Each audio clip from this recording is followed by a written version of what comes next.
Ces sportifs sont unanimes. Aujourd'hui, on se sent lourd. Alors, pour bien démarrer l'année, ils enchaînent sans rechigner, ou presque, les burpees, les squats et autres Superman. On va dire que les fêtes ont été bien arrosées et on a bien mangé. Donc aujourd'hui, c'est la reprise, donc c'est difficile. Mais comme on a commencé un nouveau cours, comme on ne savait pas à quoi s'attendre, eh ben on est pris par le rythme et puis pas par les autres. Et puis après, ça enchaîne, et puis on y arrive, on continue, et puis on fait des exercices jusqu'à la fin. Donc ça se passe bien, ça va. Déjà, il n'y a pas de gens qui roulent la colonne, tout doucement vers l'avant. Dans cette salle de sport, on peut sculpter son corps, perdre du poids ou simplement se détendre. Essentiellement, 700 personnes sont inscrites à Saint-Just-Saint-Rambert. Et depuis le début de la semaine, la salle enregistre de nouvelles inscriptions. Nouvelle année et bonne résolution oblige.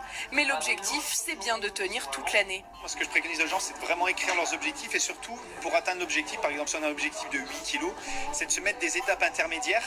Et quand on arrive aux étapes intermédiaires, par exemple, se dit à la fin du mois de janvier, pour arriver à moins 8 au mois de juin, à la fin du mois de janvier, il faut que j'ai perdu 1,5 kg.